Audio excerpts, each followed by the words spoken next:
So they go into the final game all tied up. The Soviets have scored 27 goals in 7 games, and Canada has scored 25. So if you had been writing the script, it couldn't have produced a more dramatic and exciting final. Tonight we are making hockey history, and the teams and fans are really up for this one. Brian Conacher will again do the color. Brian, I wouldn't miss this one for all the tea in China. How about you? Well, Foster, it's no longer an 8-game series. It's down to a 1-game series. Team Canada in the past few games has neutralized any conditioning advantage the Soviet team might have had in the earlier games through a close-checking, physical style of play. Both teams are tired from the constant heavy hitting, and I expect both of them to play a close-checking type of game while waiting for scoring chances. If it comes down to one key factor in determining the winner tonight, I'd have to say that the team with the hot goaltender will win this 8th and decisive game. Two teams are coming out on the ice, each team having a partner, and then they take over on the blue line, and I note that the Canadian team are carrying white Stetsons, but the presentations will be made, and then the national anthems, and then the players introduced after that. The air in the Moscow arena here is tense as we get ready for this 8th and final game of the series.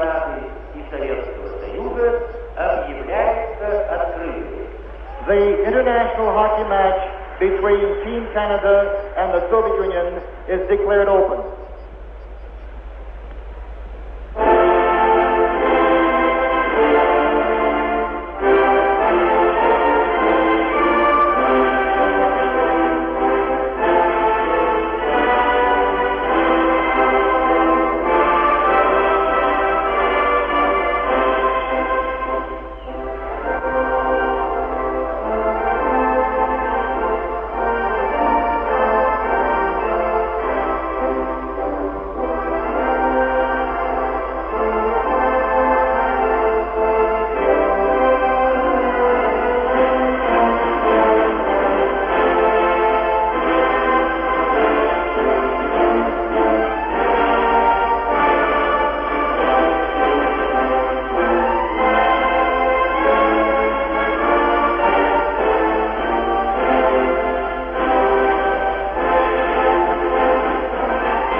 Presentations will begin now. The first being with Charlie Hay, President of Hockey Canada, and he will present a totem pole to the Soviet official, Colonel Georgy Mozilov, President of the Soviet Ice Hockey Federation.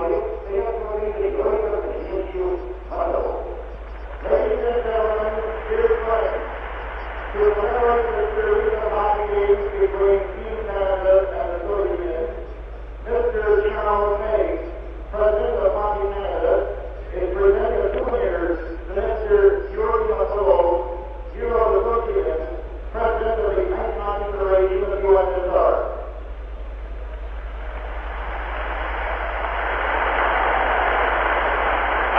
see Alan Eagleson there, along with Joe Kriska, the president of the Canadian Amateur Hockey Association.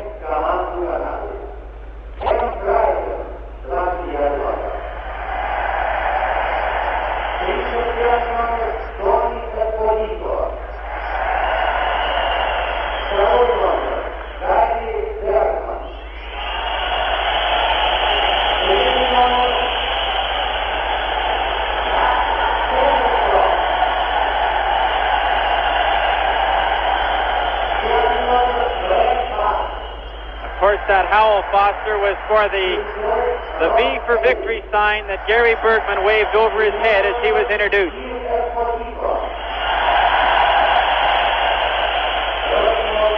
Again, Phil Esposito not taking any chances. He hangs onto the boards when he's introduced.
Foster, the white Stetsons, of course, are from the Stampede City, Calgary.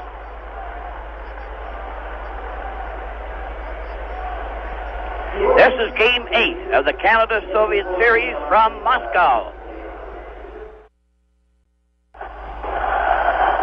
Both teams have just made two changes, Foster. For Team Canada, the most noticeable one, Ken Dryden replaces Tony Esposito in goal to start this critical game, and Frank Mahovlich replaces Bill Goldsworthy as an extra forward. For the Soviets, they've only made one change. They've dropped number 5, Ragulin, the big defenseman who's supposed to have a sore leg. They've replaced him with number 17, Valery Harlamov, unquestionably one of their star players. Rudolf Bada of Czechoslovakia and Joe Kampala of West Germany are the two referees, and they nearly caused a riot in the discussions prior to the game as to whether they would be allowed to officiate. That is the West Germans.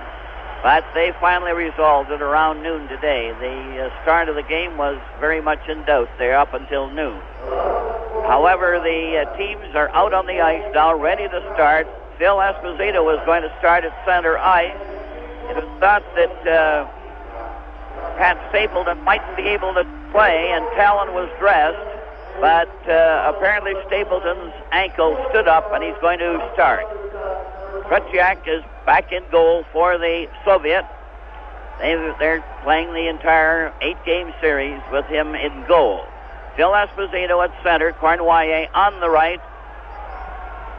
As the puck is dropped and shot up to the line, here's Anderson going up alone quickly, and Dryden had to stop a hot one. A pass comes right back near the blue line. The shot is stopped and knocked out at center ice. Vasiliev going back to get it. Puck is knocked over on the left wing to center ice, and the Canadian team were nearly caught there right after the face-off. A long pass over there. Parisi going in, tried to lay over a pass. Esposito going into the corner. Petrov trying to cover him as the Soviet are changing immediately after they could get a chance at center ice. A quick shot is wide as Mihailov let a drive go from the right wing. A cleared pass. The Canadians failed to get a pass at center. Vasiliev hit Petrov, and the Soviet with Mihailov playing it over on the far side at center. Mihailov overskated him. Klinov follows, took a shot, and it's called on the offside at the Canadian blue line. In talking to Johnny Esau just before this game started, he's back in Canada, in Toronto. He says the fan reaction and anticipation for this game is nothing short of phenomenal in Canada today. I understand that many of the school children have had the afternoon off, and I'm sure a lot of the teachers have probably taken it off anyways. Well, there's one thing about the Canadian supporters here in Moscow. There are 3,000 of them, and I think they've made more noise than any 16,000 I've ever heard in Canada. They're really hooping it up and giving the team every support possible. They've been in here for the last hour, and they must be just about worn out by now. They've played a minute of the first period, no score in the game, as the Soviet with Anderson failed to get anywhere. Yakushev couldn't get anywhere. Lyapkin, 25, goes into the corner. Gilbert's after him. Rattel out there on the forward line with Dennis Hull. Rattel stole the puck from Vasiliev. Maltsev took it from him to Harlamov, coming up alone. Pass back to Mikulov. A loose puck in front, and the shot goes wide. Here's another drive from close in, and it's knocked out by Dennis Hull back to the Soviet line. Harlamov has returned to the lineup as an extra forward. He was injured for the last game. Now Lichenko at center. Shot it into the corner. Dryden stopped it back of the goal. Esposito is the backup goalkeeper. A quick pass blocked by Mikulov. Mikulov cleared from the side. It goes back to the blue line to Sagankov. White stopped it. A deflection out to center ice. Henderson goes up with Ellis on the right, and the pass failed to get there.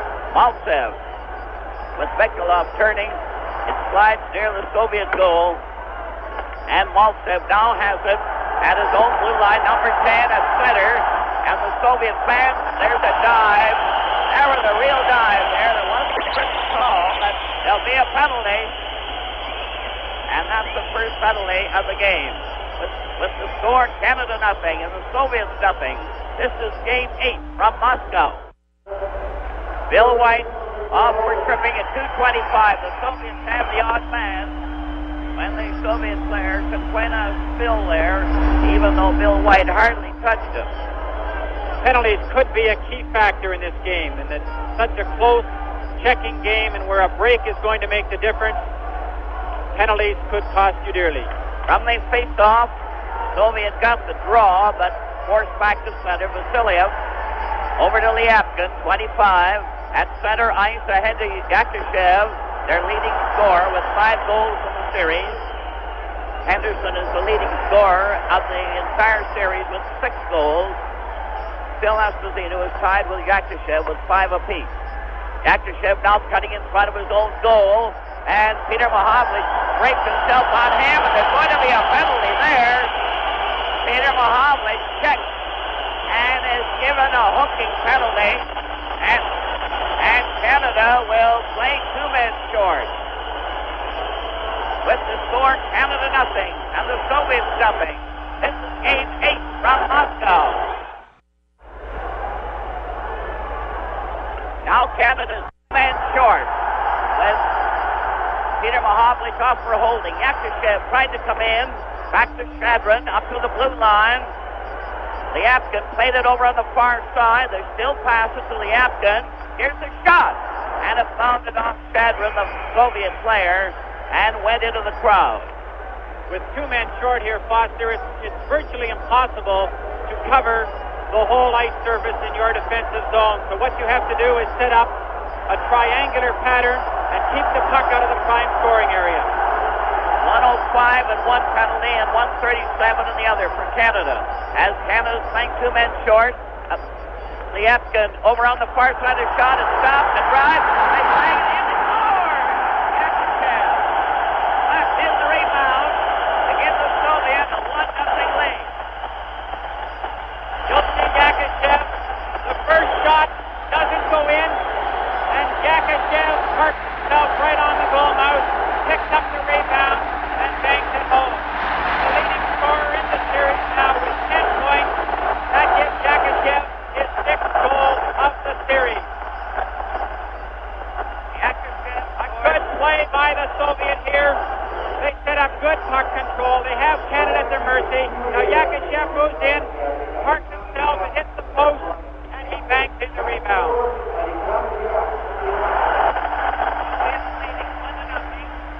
And now the Canadian beat 1 man short with Peter Mahovlich still in the box. So they capitalize on that number penalty. And that last penalty to Peter Mahovlich was for hooking. Into the Soviet zone. Here's another penalty being called. This time the Soviets get it. And Petrov is going off for holding. And the score, Soviets 1, Canada no score. This is game 8 from Moscow.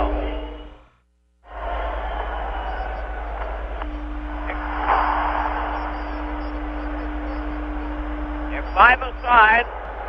The audio and the video trouble we're experiencing is occurring at the Moscow end, and it's temporary, so please stand by and do not adjust your set.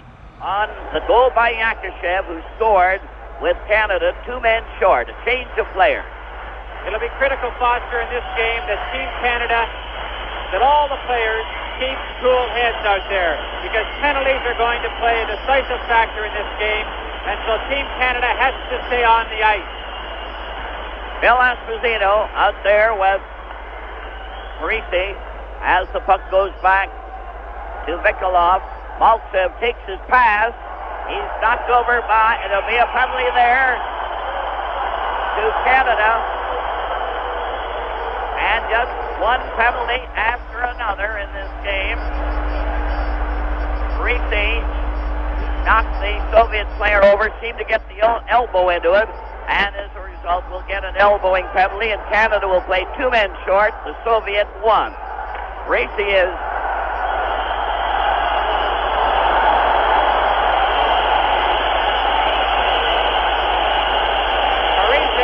somewhat incensed at getting this penalty. He has no respect for the referee, and he could get himself right up the gate. What happens, Foster, in this type of situation? Because it's a close checking game, each player wants to make absolutely sure that his man, his responsibility in the ice doesn't get away from him. And this is one of the reasons there's a lot of hooking, tripping, and so on.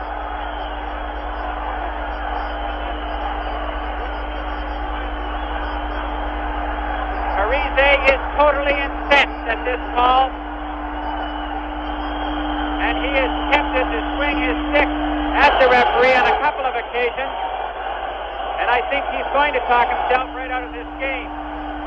I think what he's incensed about, Foster, is that Petrov was standing right beside the referee on the opposite side of the ring, and he gestured to the referee that should have been a penalty, and then his arm went up. It was a very questionable call, because as I say, Parise and all of these players are just playing their man extra closely, and when they fall down, they don't feel they deserve the penalty.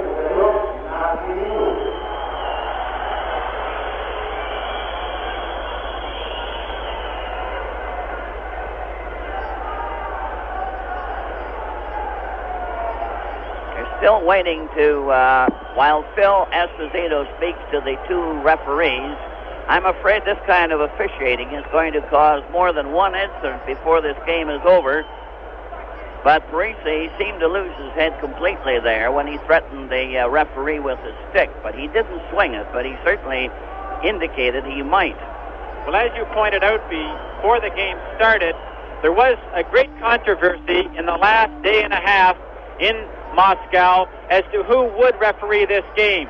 Team Canada, after they had the two West German referees 2 games ago, suggested that they definitely would play if they refereed the game. The Soviets, unfortunately, had the choice of referees, and they were their choice.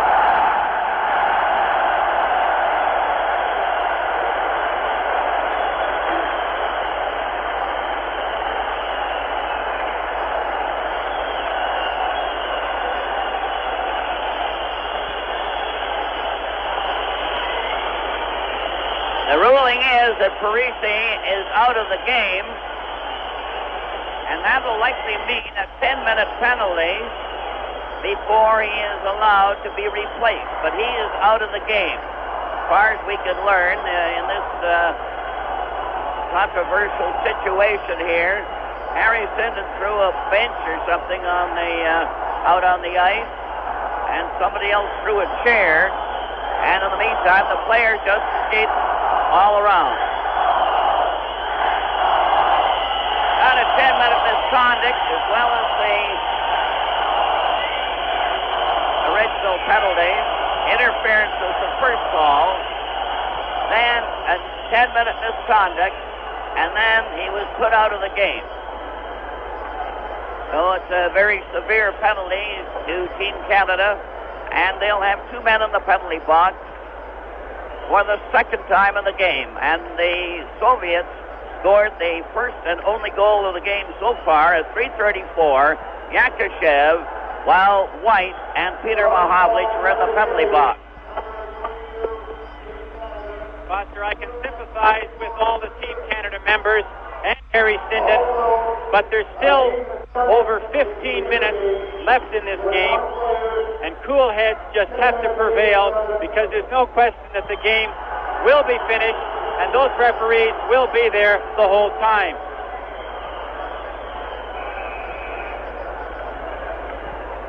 Here's how the original penalty came up on Parise. As you see, he's trying to check his man very closely, and he gets his legs sort of between him and gets in his way a little bit. But I really feel that this is how the game is going to be played in a close checking game, and that was a fairly severe call for that type of an incident. They have 15:50 left in the first period, and the game has almost reached a boiling point as the two teams just skate around the ice. They're still talking to the two referees, who seem to be a little hesitant and upset at the time. There has been a lot of discussion in the last day as to whether there would be an incident in this last game. Because the 4 games have been so closely contested, everybody felt that in light of what happened to Gary Bergman in that fight with the kicking and the spearing, that it wouldn't take too much to set the sparks of flame in a game here. And unfortunately, I believe for Team Canada, the sparks have flown early, and there's still a lot of hockey to be played, and if they can collect themselves, I don't believe this one goal is going to beat them tonight.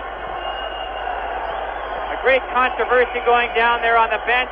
The players some of the fans, but there's no way that the fans are going to get towards the bench because there have to be at least 100 policemen guarding Team Canada's bench from any spectator that might want to venture in that direction. The scoring play by Yakashev brought him up even with Henderson. Both of them now have 6 goals. That's really what counts, because on these assists in international hockey, you can't tell really whether the player deserves them or not. They seem to be very indifferent to assists over here. They're finally getting things cooled out a bit. A few towels have been thrown at the officials, especially Joe Campella, the West German. But they had this tremendous build-up the last day or so on who would officiate, and it almost tipped off what might happen tonight. The feeling was running so high. So now Parisi is out of the game, and the Canadian team will have to get used to penalties here, the way they're going. They have 2 men in the box, the Soviet 1, and from the face-off, Bikhalov comes up over the line. Cleared it on the side. He hangs on to it. Back to Luchenko. Back over on that far side. He still jiggles it around. Back to Luchenko. Same spot here. Big shot. Now it finally goes, and Dryden kicked it out. The point shoots it down the ice. Soviets have 1 man in the penalty box, and Canada 2. Puck is back in the goal. Luchenko clearing to Maltsev at center ice. Over to Luchenko. And it's offside as Bikhalov went in on the left wing ahead of the play. 15-12 left in the first period. 1-0 for the Soviet Union. 1:22 left in one penalty and 12 seconds left in the other for Canada. 56 for the Soviets. Puck goes back to Yakashev, the most dangerous player out there for the Soviet. Soviet player played it over to Shadron. Shadron passed back. The Afghan gets ready, shoots, right, knocked that one down. And the Canadian team lob it out. Peter Mahovlich breaks down the right side on getting the pass. Comes from the side, centered out. Frank Mahovlich tried to go in and failed to get a shot on goal. A jamming session on the far wing, and the shot went wide. Yakashev is stopped by Peter Mahovlich, but the puck goes up to Shadron. He's alone across the line into the corner. Shadron still has it, played it back, and it rolled to one side. Soviet had it momentarily. Savard stopped, and it goes to Shadron, and the puck gives escape with Savard going over on that left side, being chased back. The Soviet at full strength. Canada a man short. Down the left wing for Canada, center ice, over the line, in on the defense, knocked over. The point tried to get through. A quick rush, a high lob to Blinoff, and the drive was deflected. Canada recovering. Ellis shooting it down the ice. And it's called on the icing call. Parise is going to be a big loss to Team Canada in this game because, of course, he's been getting that puck out to Phil Esposito. He's been playing very well along the boards, and, of course, he is exceptionally tough in the corners. So Jean-Paul Parise is going to be a very difficult player for Coach Perry Sinden to replace in this game. I assume the threat to the referee with Parise threatening to slash the referee was the reason he was put out of the game. But he had a minor, a misconduct, and then was put right out. A 1-0 for the Soviets. They have 13:44 left in the first period. And this is really life and death here tonight, the way they're playing. Lots of time taken on the change of players. Lutsenko is on that key point. Mikulov comes out, number 18. Maltsev is centering. Harlamov is on the left wing. He was injured for the last game. Puck goes into the corner. Bill White played it on the right side. Shot it down. Henderson is covered. Interfered with all the way down there by Sagankov. They jam into the corner. And here goes the penalty. No question about that. With the score, the Soviets won and Canada no score. This is game 8 from Moscow. Sagankov is off for interference. Here's a pass back to Park. Cleared on the right side to Ellis. Right in front of the net for Phil Esposito as Canada at full strength for a change. And the Soviet a man short. Canadians having a chance. Here's a shot. Right on. Quick check. They bang it in. Phil Esposito knocked in the rebound. And the score is tied. Phil Esposito from Park. And that ties the score. I'm not sure if we won't see number 3, Lutsenko, help Phil Esposito put that in the net. Tretiak makes a good first save, but he can't clear the puck away. His defenseman comes in to help him and sweeps the puck, I think, right back into the net with the help of Phil Esposito. Now watch Lutsenko. Phil Esposito going back into front of the net, parking himself, and Lutsenko, the first shot's taken now. Now Lutsenko, number 3, helps Phil Esposito put it in the net.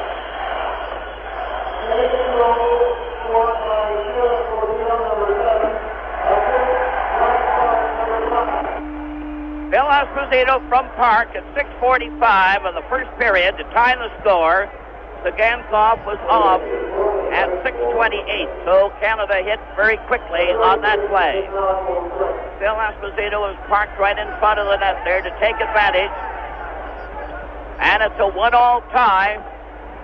And the Canadian team has cooled out a bit after that rather wild first 3.5 minutes. A quick pass at center ice. Canada on the attack. Rattel tried his shot, goes after it again when it hit a skate. He's bumped by Vasiliev against the board. He's over by the Canadian section. Anderson is given a jolt. The puck rolls back to the defense.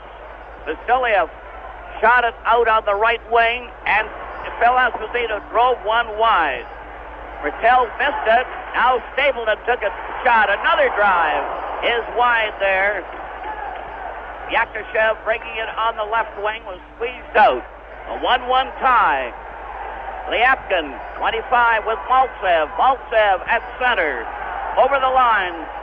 Stopped before he could get through. It's batted out to center. Cornwall went after a third time. Lutsenko shoots it into the Canadian zone. Bill White back to get it.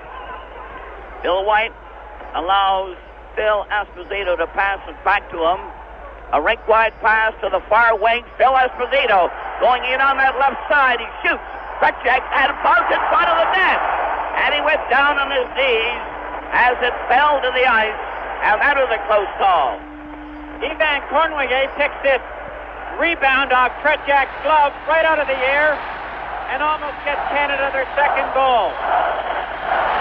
Foster, I'm glad to see that Canada has scored relatively early in this game, because in a tight checking game like this, it's very important to get that first goal early, because you're always wondering whether you can score in a tight checking game like this. And Canada now is right into this game. If they keep their composure, they can take this game right away from the Soviets. By scoring that goal, Phil Esposito has now moved into the tie with Yakushev and Paul Henderson. Each have scored 6 goals in the series. Again, the coaches are trying to play a little bit of chess amongst each other as far as matching lines. I'm not sure who has the home advantage. I would imagine the Soviets do in this last game. So they'll get the last change, which means Harry Sinton will be allowed to change his line just once, and then he has to stick with it. Gilbert and Dennis Hull, along with Rattel, the Canadian forward line. Pass back to Park. The shot hit the Canadian player. The shot by Gilbert just trickled off Tretiak's glove. They keep it in. Canada pressing hard. Lutsenko back to the net. It's hit by Dennis Hall. It hit a skate. The Soviets clear out to Nikolov. Over to Harlamov. Harlamov closing in.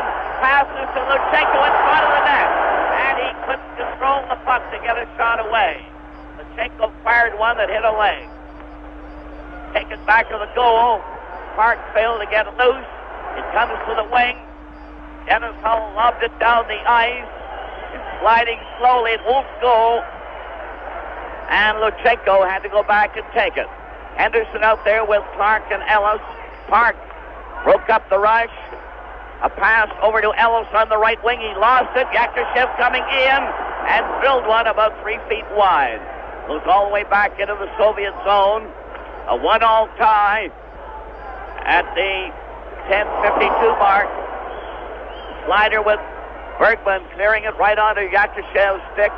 Yakushev skating to the blue line at center ice. Over on the wing, crossing the line, an offside.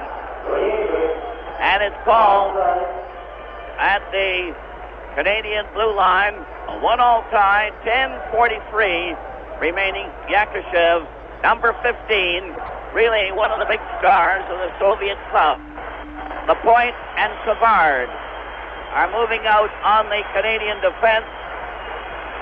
Jadron is an added starter on this change, and the Canadian team elect to send out Phil Esposito at center with Ellis and Henderson. So Clark has been relieved for the moment at center ice. Soviet coming up at center, a long pass. Yakushev lost his stick. Play is called, and there's going to be a penalty call against Canada for interference. And it's Peter Mahovlich who is talking to Ellis as Ellis goes over there by the penalty box, and he'll get the interference penalty. Canada will play a man short again. Ellis for interference. And the time is 9:27. Coming up at our first intermission, Howie Meeker and Bill Good will look at minor hockey development in Moscow. Bill Good will also chat with Gary Alcorn of Hockey Canada. Pat Marsden will talk with some of hockey's top authorities about this unique series. Leanoff goes in on that left wing, number 9, going back to the Canadian goal. Still has the puck. He hangs on to it, clears the side, and the drive by Petrov went wide. Dryden was down on the play. There's interference by the Soviet player as he didn't have his stick, and here he gets it. No question about that. It was Petrov who kept jamming the Canadian player in on the boards when he didn't have his stick, and Petrov goes off for interference. So now there'll be 5 aside, and this first period has been a story of penalty after penalty. Without a stick, you can see Petrov put the big bear hug on Phil Esposito as he goes along the board. From the face-off, the puck goes to center ice. Vasiliev cleared to Mihailov, teaming up with Leanoff, who goes ahead of the play, and the shot failed to go over Dryden, who was down on the play and more or less out of it if he had been able to lob it high. To round out our first intermission, we'll have Howie Meeker along as well with some more of his interesting observations. They're 5 aside out there. Canada to the left, Soviet to the right. 9:57 left in the first period, a 1-1 tie. Into the corner, Canada in possession. A lob pass as Phil Esposito pulled away from Leanoff, got over the line, trying to kick the puck. Vasiliev recovered, passed ahead, down the far side for Leanoff, closing with Mihailov. He went back to the net, centered it. It comes in front, a shot, and Dryden grabbed that one with Mihailov, cutting right in front of Dryden after Vasiliev had fired the shot. Dryden looks sharp on this play. He catches the puck. He's not absolutely sure where it is, but he made a good save, and not taking any chances, he smothered the puck. Another change of players, and they're certainly frequent, and the hitting is hard, and the tempers have cooled out a bit after a wild first 3.5 minutes when Parisi was put out of the game. A cleared pass goes into the corner. Stapleton over to Henderson to Bill White. Bill White at center. Across the line, Vasiljevic took him out. Clark goes into the corner, squeezed out on the boards. The pass comes over to Yakushev, who couldn't control it. Clark gets it back to the blue line. Stapleton's roller bounced. It's out to center ice with White. 17 for Canada, playing it to Stapleton. A long shot is knocked down before it went over the line. Yakushev goes up over the line. He's hard man to stop. Bill White rode him off. It goes back to the goal as the Soviet fans whistle. That's how they show their displeasure. Clark going in back to the net. Played it into the corner. Stapleton starting down that far wing over to Bill White. Bill White in on the right side. He hit Tretiak in the chest, gets that puck again. Clark took a swing at it. The puck was hit in the air and knocked out into the center ice area by the Soviet player, Shadrin. 8:29 left in the first period. A 1-1 tie. Yakushev having scored for the Soviet at 3:34, while Canada had 2 men in the penalty box. And then Phil Esposito tied it up from Park at 6:45 with the off just getting an interference penalty.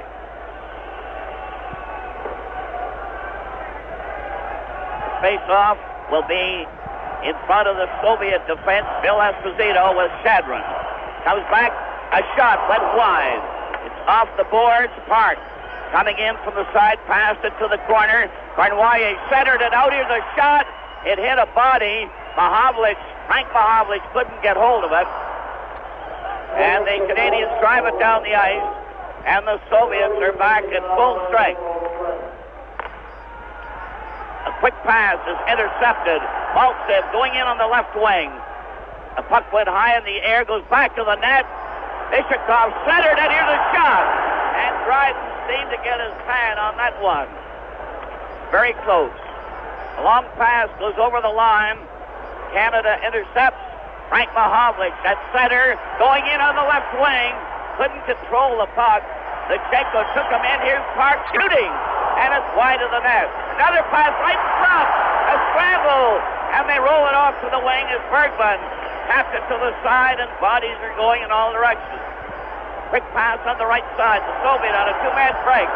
Maltsev was going down on this left side. The pass never reached him. Bishikov is checked by Phil Esposito. Mikhailov stole the puck, goes in on the wing, and Mikhailov is knocked over. There's going to be another Canadian penalty, interference, and that's the favorite call by the officials. This time, Bata is calling the interference penalty to Cornwallis.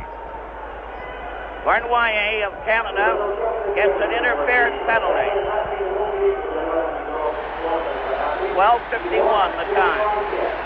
It seems that any time Soviet players fall down and look back over their shoulder to the referee, that they can almost entice the referee into giving an interference or a hooking or a holding penalty. 12:51, Cornwallis for interference. That's been the popular call all the way through this penalty-studded first period of play. 7:09 left in the first period, a 1-all tie. Face-off in Canada's zone. Maltsev knocked it back to the blue line to Lutsenko. Lutsenko going into the corner. Played it back on the boards out to Sagankov. A shot went wide. Harlamov getting it again on that far wing. Passing back to Lutsenko. Here's another shot. He scored! Long shot to the blue line. And I don't think anyone touched that puck. Lutsenko let it go from the blue line. And I think it went all the way. That's the shot that will kill you. The defenseman standing right at the top of the slot, dead center in the ice, and he lets a low shot go with Bryden had no chance on. Look at the people screening him. Right in the net, Bryden had no chance on it. It sets up and gets it back to that center man. Lutsenko lets a terrific shot go. Now they set it up again. They're looking again for that man in the middle, and here comes the shot right through a maze of players. Here's the mix-up near the Canadian bench. Harlamov was knocked over in front of the Canadian bench and seems to be injured, or at least he's indicating he was hurt. Well, just how he was, I don't know. He was skating back when it was just a crowded session there. Nothing else happened. Rattel is going to center ice, and Petrov is coming out speaking to Bobrov as they delay the start. Now the Soviets lead 2-1 with 6:42 left in the first period. And goal was scored by Lutsenko, a shot about 50 feet from inside the blue line. Mikhailov was stopped at center ice. Zagankov cleared it. It goes loose again. Zagankov comes up to get it himself. Is partially stopped by Rattel. With Mikhailov carrying back into his own zone, shooting at the center ice. Dennis Hall took a shot wide. Gilbert rushed in but couldn't get it. Maltsev at center ice, coming on the left wing. Pass back to Mikhailov. In back of the goal. Goes to the other side. And tap back to Zagankov. Shot around back to the net. Centered it right to the Canadian player. Dennis Hall going down with Bergman. And he elected to fire the shot from a long way out. Nowhere near the net. Puck is back at center. Savard. Back to Bergman. To Dennis Hull. Back to Savard. Savard at center ice. Cleared over the line. Closing in. Rattel tried to pass to Dennis Hull. He missed it. He went into the corner. Zagankov covers. And the play is stopped to the right of the Soviet goal. 5:31 left. Lutsenko, number 3, you saw on the screen as they change players again. Foster, when the Soviets had that power play advantage, they're looking for 2 men. One between the hash mark, between the circles, and the other one up near the blue line in the same line with the goal. Dead and center. Soviets leading 2-1.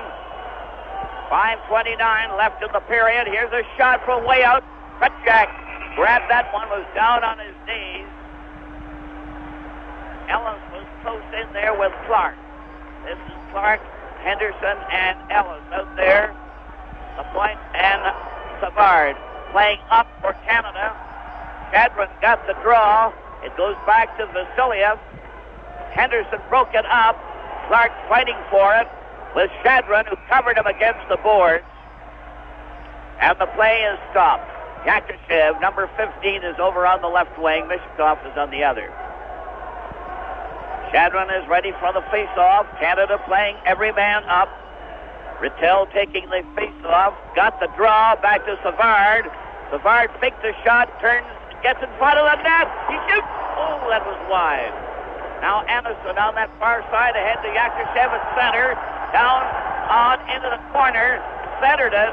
Henderson blocked it. To Clark. Here's Ellis on the right side. He bounced off his stick. Recovered. And shot out to center to Yakushev. His pass is partially knocked down. It goes loose again. And Clark to Henderson, who was checked before he could really get going. Checking is very close. The loose puck is near the Soviet defense. Henderson blocked it at center. Lapointe drives a long one that bounced. Petchak covered it. Lyapkin is blocked on the boards as 3 of them jam against the boards. And the players seem to be cooling out a bit as far as tempers were concerned. But they certainly started off in a storm in the first 3.5 minutes. And the Canadian team lost the services of Parisi on a series of penalties. Bill Esposito ready for the face-off. Cournoyer on the right side Frank Mahovlich on the left. Gusev trying to go out on that far wing, lobbed it to center ice. Bill White shot it in. Phil Esposito was trapped before he could get back onside. 4:11 remaining in the first period. 2-1 for the Soviets. Soviets leading 2-1. Goals by Yakushev and Luchenko. The last one, a long shot, but it was screened. Dryden couldn't see it. Here's Mahovlich going in. A hard drive on that left wing. Cournoyer couldn't get the rebound. The Soviets break up Mikhailov with Klinov on the left. Klinov going right in. Passed it. Instead of shooting, and blew a great scoring opportunity. Sometimes you can pass too often. Cournoyer goes in on the left side. His shot is away wide. Klinov took it again to center ice. Over the line, turned around. Esposito clearing too far for Cournoyer. Gusev goes in back of the net. Mahovlich fell when he stopped the Soviet player Gusev, and he just stayed on top of the puck. Dennis Hull, Rattel, and Gilbert going out for Canada. Park and Bergman will be the defense. Soviets leading 2-1, 3:25 left in the first period. And if anything, it's really been a tough struggle out there all the way. A long shot by Dennis Hull. He goes after the rebound. Zagankov beat him to it. Maltsev from the corner shoots it to center ice and went off Bergman's skate.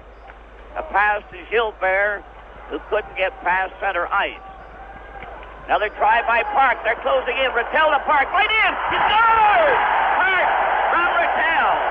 And Canada tied it up. Park from Rattel for Canada. This is a beautiful two-way play by Jean Rattel and Brad Park. And you can tell that they're teammates because they knew exactly what they were doing. Rattel slipped the puck through to Park, and Park buried it in the far corner of the net. A great goal for Team Canada by Brad Park. Out of the end zone, we see it set up. Team Canada gets control. A good move. Now Park makes the initial move, gets it off to Rattel. Rattel gives it back, and he beats Tretiak cleanly.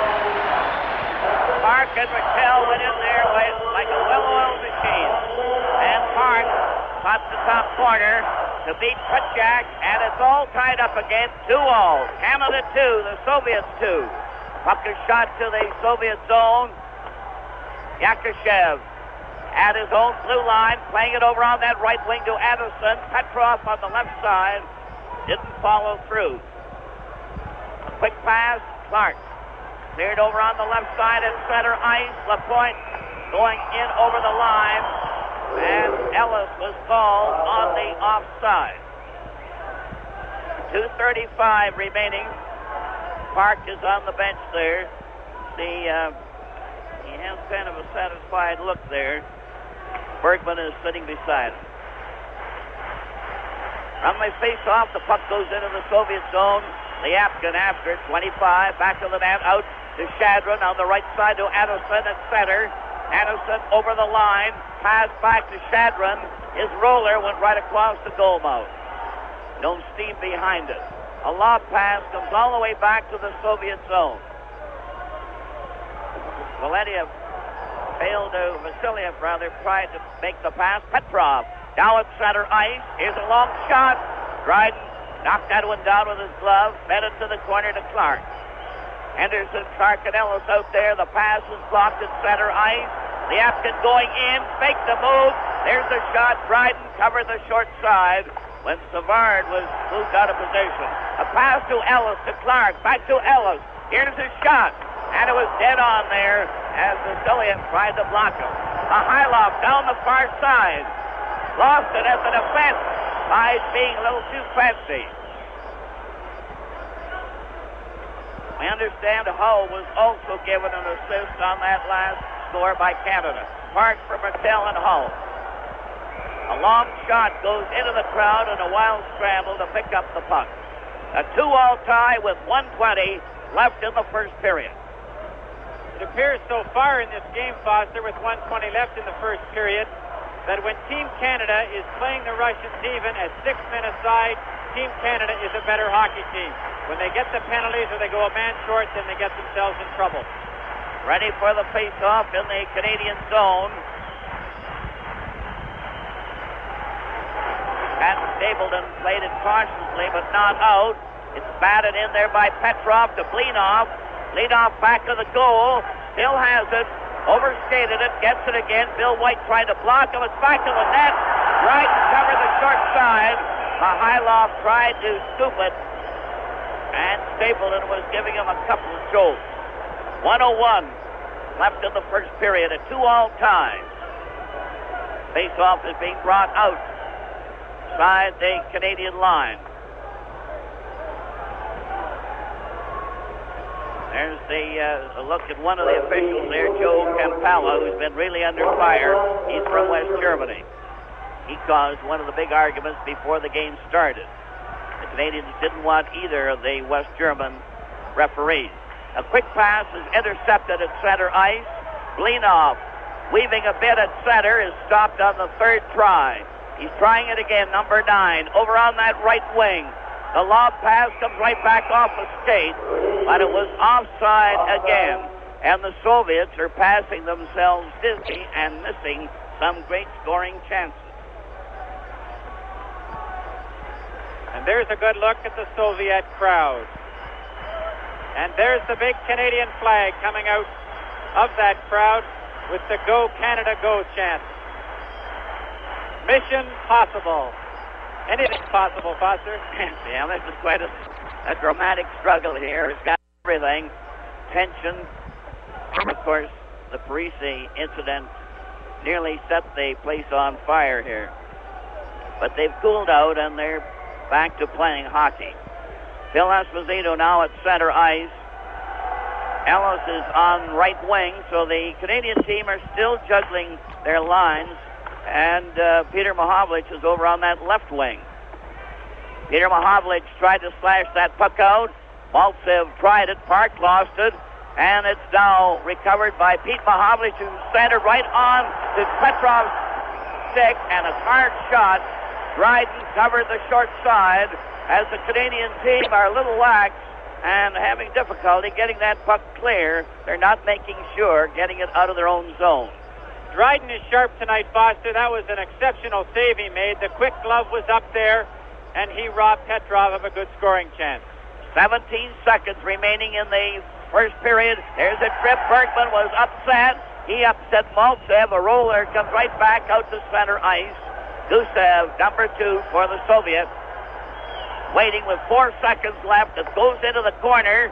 It's taken in back to the net, and the siren goes, and that ends the first period with the score Canada 2 and the Soviets 2. This is game 8 from Moscow. And incidentally, of the 8 penalties in that first period, 5 of them were for interference. So on the calls, you really can't go on what the actual offense is or foul. The puck is now from the face-off into the Soviet zone. Vasiliev cleared in front of his own net. It's grabbed off by Henderson momentarily. Yakushev comes away on the right wing, closes in with his shot wide. It's bounced in front of the net. Shattersky scores! Shedrin got that loose puck. And that put the Soviet one up there when Dryden was unable to clear the puck. And it was shot right back at him.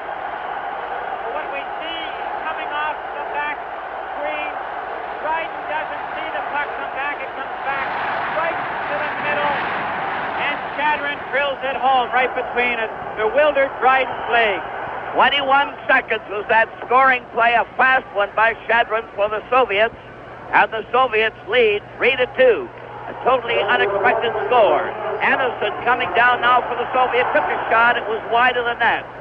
Savard goes into the corner. He and LaPointe are out there on the defense. Savard to center ice. Going up. Couldn't get over that line. Cuts back. Is knocked down. when bodied on the play by Anderson, one of the kid line. Here's Canada in, a shot, and Petchak made the save on that far wing as Ellis went in. Another drive from the other side was way out. Henderson comes right back at center ice. Over the line, a drop pass to Clark, a shot. Petchak grabbed it, fell to the ice as Ellis cut across in front. And they're just going end to end here as fast as you can imagine. We can see Petchak come up with a good save here on a good shot by the Canadian. Foster, I have to comment on that screen. We've talked about it a little bit, but of course it's a netting. It's not glass.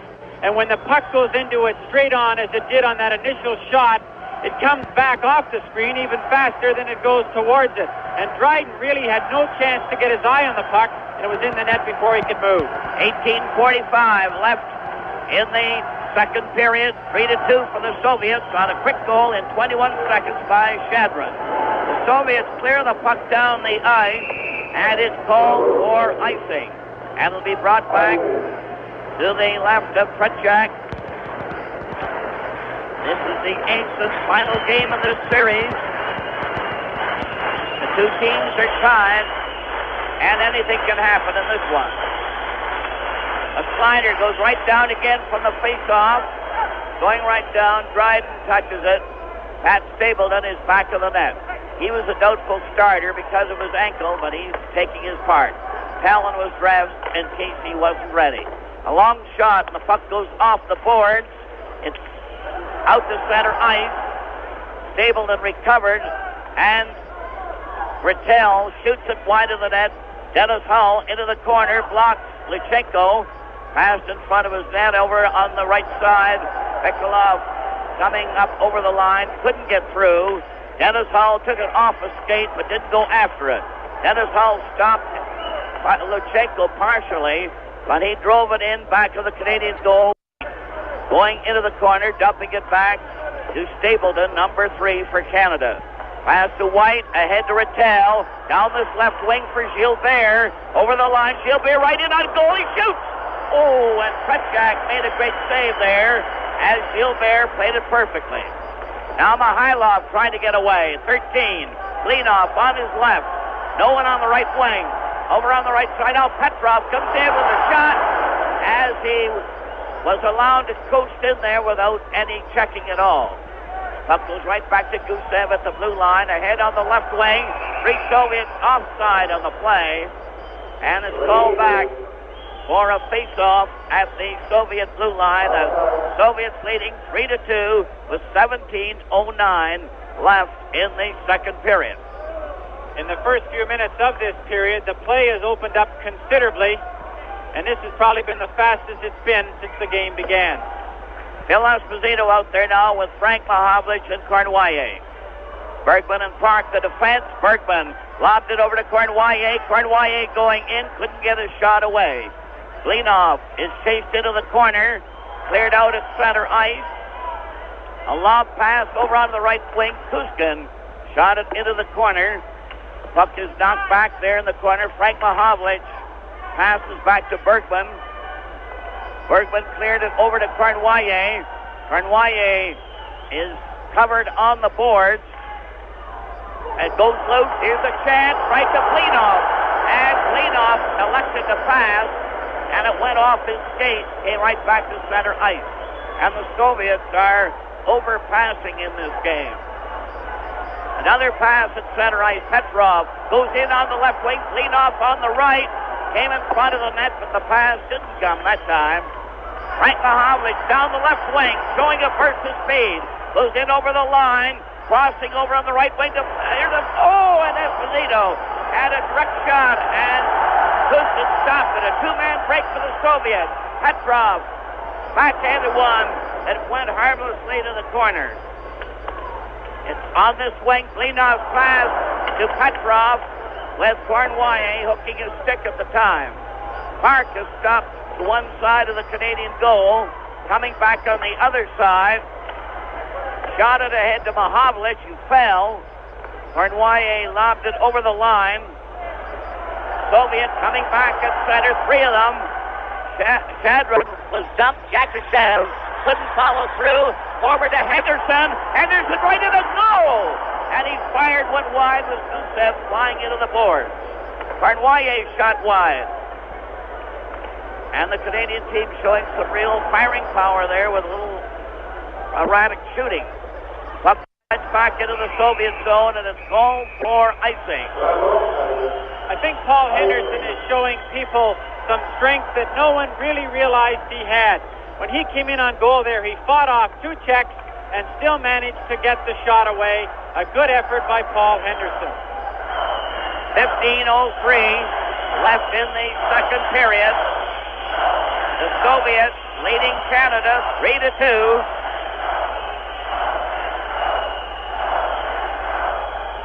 Shadron has scored that third goal, 21 seconds of this period. Face-off will be with Clark covering. It goes to Savard. He lost it. The pass goes to the corner again. A cleared pass out to center by Ellis out there with Clark and Henderson. A lob shot goes into the Canadian zone. Lapointe shot it back to center. He's out there with Savard on the defense. Anderson now at center ice. Lobbing the pass, stopped by Ellis. Shadron intercepted. Gets it over to Anderson, who couldn't go across. Liapkin across to Yakushev. Yakushev 15, back to his blue line. And they're taking a second breath here. A long shot goes wide over the line. Dryden cleared it to the wing. He thought it was icing and nearly handed them a shot. Now Vikolov had Henderson covered on the play and had a chance there, but failed to follow through. Henderson ran into his check. Now Clark goes up with Ellis on the right. A long pass ahead of Ellis goes wide of the net. Yakushev. Henderson stopped him. Keeps that puck in there.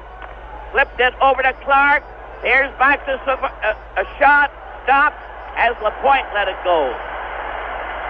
Soviet Vasiliev to center ice. Shooting the puck into the corner. Going after it.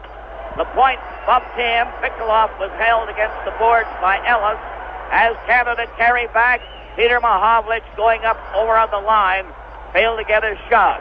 Now Ellis tears into the corner. Vasiliev lost it, and it goes back to the net. Soviet in possession. A block pass, getting it again, only to have Gilbert break it up as the players change on the go. Vasiliev covering up on the boards, and the play is stopped with 13:05 left in the second period. 3-2 for the Soviets. Foster, I've just been informed that we are experiencing some video losses, and they're being experienced in our signal between Moscow and London, and we apologize to you for the interruption at home. Ready for the face-off in the Soviet zone. Goes back on the wing. A roller. Vikolov lost it, but the Soviets come in on a rush. Here's a chance in front of the net as Gusev was bowled over as White took him right out of the play. Peter Mahovlich carries back at center ice. He ran into Luchenko, was knocked over. Luchenko carries to safety back of the Soviet goal. Here's a shot by Stapleton, right on, right in front for Gilbert. It hit a skate. Bill White goes in for a shot. It's blocked. Now another one by Rattel. Goes to Gilbert, right in front. And Kretschak stopped that one. To Gantov. Cleared to Mishikov. Over on the right side to Harlamov. Harlamov goes again. Here's a shot. Right, stopped that one. As the crowd are in a tremendous uproar as they go back and forth here with lightning speed. Change of players. Well, Foster, this period so far with just 8 minutes gone by is just wide open hockey, and this is just a totally different game from what we've seen in that first period, which was interrupted almost every 30 seconds or so with a penalty. Soviets leading 3-2, 12-11 left in the second period. Petrov was checked, but gets that puck again in the Canadian zone. Shot it back to the net. Mihailoff is beaten to it by Bergman. Bergman, number 2, goes back to the Canadian goal. Dryden in the net. Give it to Phil Esposito, who's coming up with Cournoyer and Frank Mahovlich. He got as far as the Soviet line, couldn't get any farther. A lob pass to Mihailoff, going in on that left wing. He passed, and it's intercepted. Park rushing back on the right side. Goes over the line with Phil Esposito. Park shoots one wide. Cournoyer back to Mahovlich. Phil Esposito is dumped on the play. And Park recovers at center ice with Mahovlich going in on the left side, centered it, and the pass is knocked down. A 3-man break for the Soviets. Petrov got the pass, gets the return, and Klinov was bowled over on the play. Canada coming back. Cournoyer and Mahovlich right in, and the shot was grabbed by Tretiak, and you don't try and want any closer than that. Tretiak was knocked right over on the play. The best save of the night by either goaltender. How Tretiak stopped this puck off Ivan Cournoyer, I don't know. He didn't catch it in the glove. He takes it up in his forearm. A tremendous save by Tretiak. 11:07 left in the second period. Soviets 3, Canada 2. Canada playing every man up. And there has been a penalty in this second period. Quite a different story from the first. They've settled down to straight hockey. Addison is covered on the board. And they're playing desperation hockey at this stage. The question, which team will break? A quick pass to Yakushev at center ice. To Addison on the right. Going in back to the net. Failed to center it. Henderson returns with Ellis over on the right side, and Shadron broke it up. The pass by LaPointe was knocked down by Shadron over to Addison. A long drive is wide of the Canadian goal. Forward pass to Henderson. His relay was intercepted, and the Soviet Yakushev failed to get the pass. It goes back to Lyapkin, and the two teams seem to be taking a breather at the moment. Vasiliev, number 6, goes back in front of his own goal, played one off Yakushev's skate. He carries down on the right side, weaving a bit, pass to Addison, and the shot was caught by Dryden. It was off the target, and another change of players at 10:05 of the second period. Well, this 10 minutes in this period should well be the best hockey in this series so far. It's been wide open. Both teams have gone back and forth, and both the goaltenders have been called upon to make some great saves.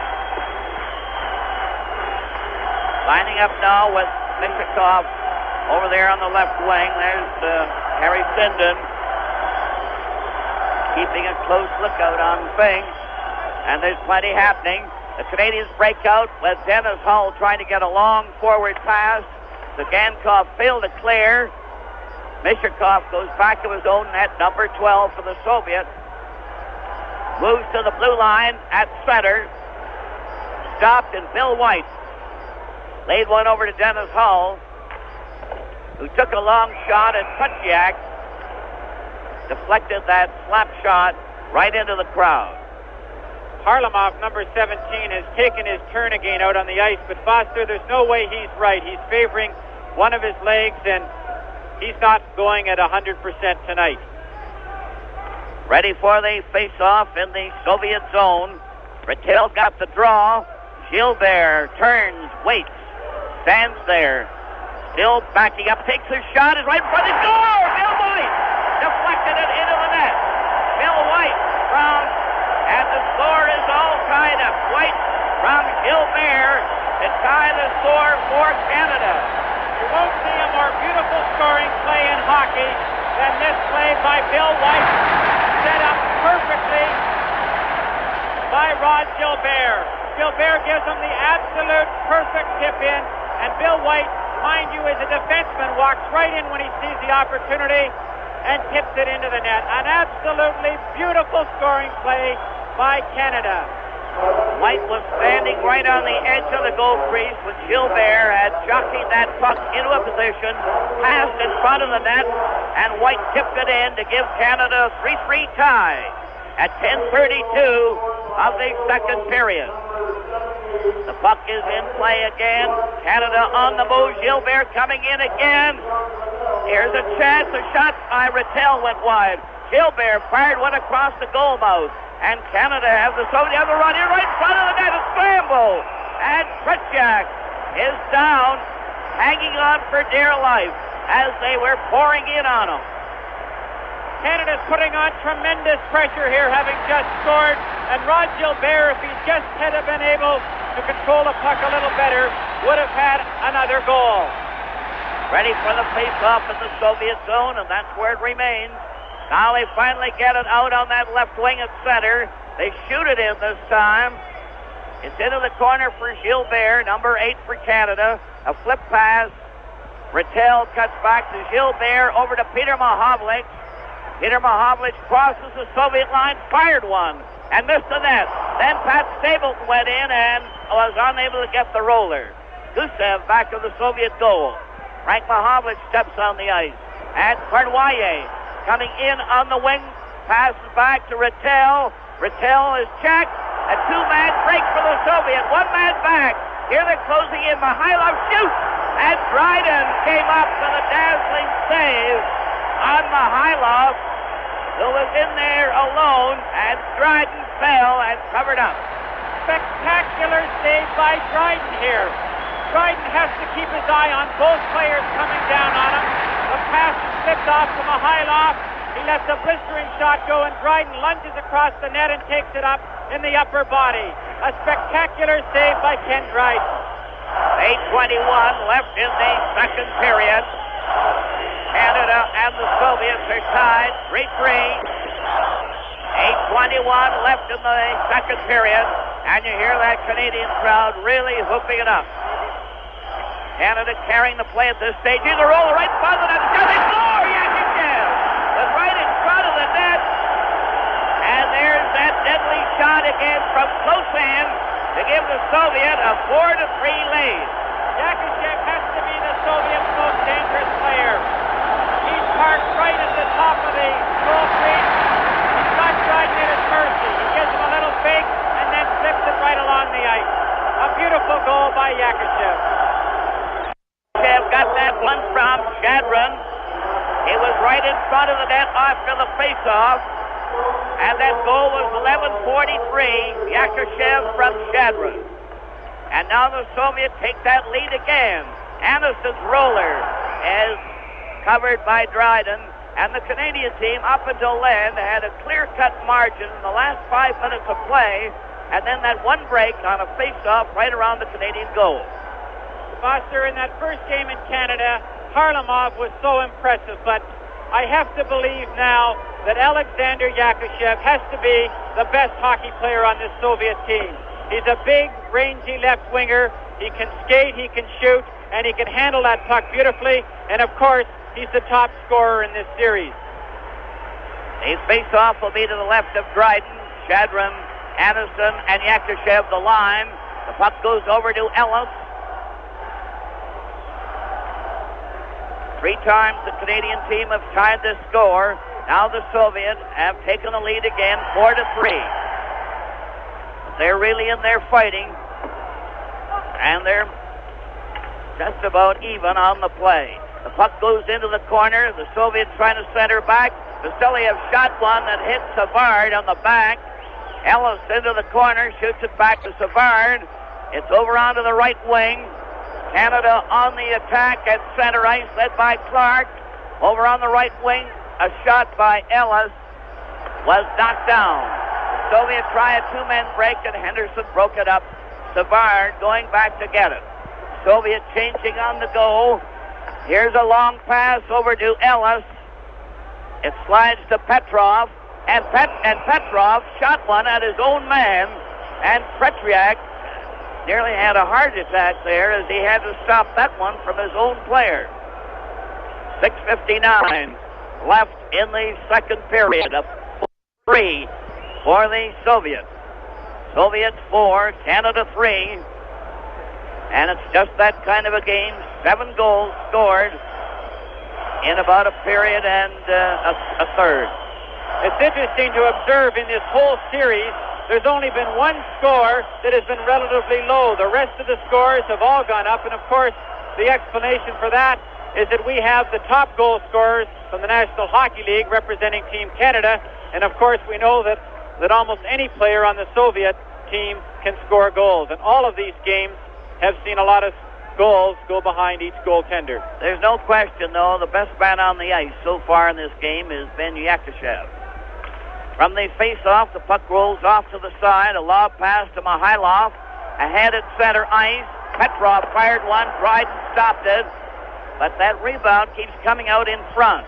Phil Esposito carrying back now with Frank Mahovlich on the left wing. Cournoyer in possession. Here's his shot.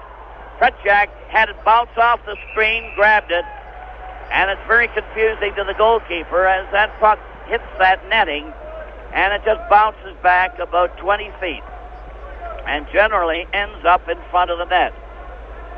Dryden was fooled on one of those rebounds off the screen. 4-3 for the Soviets. 6:36 left in the period. Canada in possession. Puck goes back to Cournoyer. He failed to tip it in front. Gusev for the Soviet in the corner. Lobbed one at center ice. A two-man break, but they got back in time to cover up on that play. Savard was able to get back there and get that puck between his knees as Lapointe was covering in front of the net, but it was a two-man break for the Soviets. What we saw Serge Savard do there is all important for any defenseman when a man comes down on you 1-on-1. He played the man, not the puck. He took the player right out of the play. The puck went in between his feet. He eventually fell down and smothered it, but he played the man all the way. From the face-off, the puck goes to the blue line, but not out. Phil Esposito going with a pass behind the net. Bill White failed to get out on his pass. Mahovlich is forced into the corner, shooting it over to Bill White. Bill White across to Stapleton, ahead to Mahovlich, and the puck got away from him. Soviet return fast. Blinov. Here's Petrov coming in to Blinov at one side of the net, and that slider went wide. The Soviets get it again. Blinov over on the far wing. Here's a fake shot to Blinov in front of the net. He tipped it and rolled in front of the goal. And Dryden was away out of the net. And that was saved by Phil Esposito, who slid in front of the net to cover that loose puck. Blinov had a great chance. Dryden was beaten cleanly here. He was pulled right out of the net by Blinov. Blinov went to tuck it in the corner, and Phil Esposito steals it right off his stick and prevents a goal against Canada. A great defensive effort by Phil Esposito. From the face-off, the Soviets get that draw again. Zagankov from the corner centered it. Stapleton shot it out, and it's going down, but it won't be called. Luchenko, number 3 for the Soviet, turning with Bishakov on the left. Here's a shot right off the bat as Canada intercepted. Gilbert had a drive that missed. Down the right wing for Maltsev. He goes into the corner, is knocked down. Stapleton is going to get a penalty. I'll bet they call it interference. It'll likely be a cross-check. With the score, the Soviets 4, Canada 3. This is Game 8 from Moscow. Stapleton off for cross-checking. That's one of the few times he hasn't called it interference. Time is 14:58. Second period. Soviets leading. Zagankov lobbed a pass in front. Dryden knocked it to the wing. Maltsev comes from the corner. Shot right across the goal, and it hit the side there. Dryden had his leg right in the right spot for it. It's Zagankov clearing. They have the odd man. A bad pass goes back to center ice. Soviet having the odd man advantage. Harlamov is working under wraps in this game. Gets over on that left wing. Maltsev comes over the line. There's the pass to Harlamov. The pass went right across the goal mouth. Zagankov into the corner. Shot one in front. Bill White broke it up. Peter Mahovlich carries back at center ice. Shot it back to Bill White. Bill White lobbed it down the ice. and Phil Esposito is stepping out to replace Clark. He's out there with Peter Mahovlich killing off the penalty. Maltsev at center, showed a burst of speed, keeps on going, was thrown off stride. Mahovlich shoots it down the ice, and he's replaced by Ellis. And they replace players in this game when they're about 25 feet away from the penalty from the bench. The referee is going to catch somebody one of these times. A long pass on the right side. Mihailov was slugged there by Berkman. Yakushev goes back to the blue line, trying to draw his man away. Yakushev still has it on that far side. Passes back on the boards. There's that tic-tac-toe passing play. Vasiliev is going to take a shot. There'll be another penalty on the play. They shoot, they score. Shadron deflected it into the net. Shadron deflected that one into the net. Vasiliev, number 6, has Triton at his mercy, and all the time Shadron is walking right in towards the post and takes the tip in and buries the shot for a very, very important goal in this game. With the score, the Soviets 5, Canada 3. This is game 8 from Moscow. An argument back there. There was going to be a Canadian penalty handed out, but because the Soviets scored, the penalty, of course, will not be called. The crowd are getting a bit upset about that, but that's the rule. The referees, though, don't seem to be too sure because they were going to put a Canadian player off regardless. Now the argument starts down here now as to what's going to happen. 3:16 is left in the second period. The Soviets have taken a 2-goal lead. The first time a team has had a 2-goal lead in the game tonight.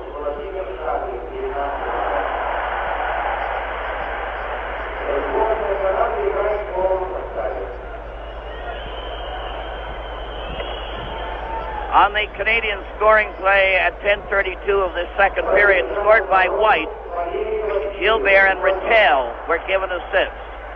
Rattel was added. From the face-off, the puck goes into the Soviet zone.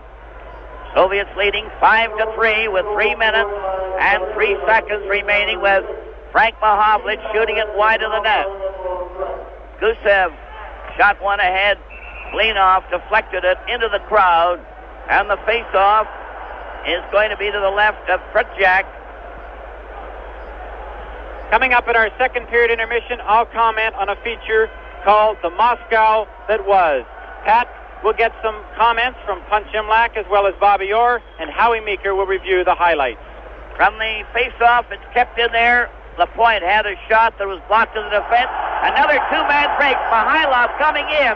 Pass back to Petrov. And a great save there on a three-way passing play. Back comes Canada at center. Out over the line. And they're being outplayed at this stage by the Soviets. It's a cleared pass off a skate. Comes in over the line. Kuskin is blocked by Cournoyer with Phil Esposito helping out. Gusev had a pass blocked by Cournoyer coming in on that side. He tried to dig it out for Phil Esposito, and then Mahovlich shot one wide from the other side. Savard into the corner, trying to dig it out. Here's Cournoyer coming in with a shot. It went loose. Another chance. It's going to be a penalty call here now. With a score, the Soviets 5, Canada 3. This is game 8 from Moscow. Kuskin is going in the penalty box for the Soviet for elbowing at 18:06. So the Canadian team, for one of the few times, will have the odd man advantage. Soviets leading 5-3. And Shadron has had 2 goals for the Soviets, and so has Yakushev. Puck is taken back into the Canadian zone park. Let's Esposito pick it up. Esposito 7. Esposito at the blue line. They're moving up slowly at center. Over on the wing to Henderson. Out there with Ellis on the right. Puck goes back to the net. Henderson trying to dig it out. Lutsenko covered him, but Park gets it back to the blue line. Stapleton to Park. Park stands there trying to draw his check. Back to Stapleton at the blue line. Over to Esposito, and it deflected off his stick and went into the crowd. 1:16 left in the second period. 5-3 for the Soviet with 1:22 left in the Soviet penalty. What Canada hasn't been able to do when they have had the extra man advantage is establish good puck control with their power play in the offensive zone. Ready for the face-off. It comes back at center ice. Pat Stapleton, number 3 at center. Shot one into the corner. Ellis after it. It bounced off the boards. Vasiliev failed to clear. A fake shot goes into the corner. Ellis trying to dig it out to Phil Esposito in front of the net. And Esposito deflected one wide. Henderson back to Stapleton. Over on the wing. Here's the shot. Wide of the net. The Soviet really under pressure. And Henderson fell. Now Vasiliev is covered by Henderson in the corner. Shadron goes in to help. And the play is stopped with 39 seconds remaining in the period. And Henderson really like a lightning bolt going in that corner to cover his man 2 or 3 times. A change of players. Just a reminder to hockey fans at home viewing these games, you can participate in voting for the most valuable player on Team Canada by sending the name of your choice to Box 5050 in Toronto, Montreal, or Vancouver. The winner, as selected by the fans, will receive the Labatt Best on Ice Award. Ballots are available from any Labatt representative. Esposito, Cournoyer, and Mahovlich out there for Canada. The puck goes around back of the net. Liapkin shoots it off the boards. Petrov went after it. Goes right down the ice with Lapointe going into the corner for Canada. Mahovlich is cutting in front of him, picking off the pass down the right boards. Still going. Coming in on the right side, back of the net was checked. It hit the screening. Mahovlich in the opposite corner gets it out to Esposito. His shot hit the Soviet player. He gets it again. He's carried in on the side by Lutsenko, and the Soviets shoot it down, and the period is over. With the score, the Soviets 5, Canada 3. This is Game 8 from Moscow.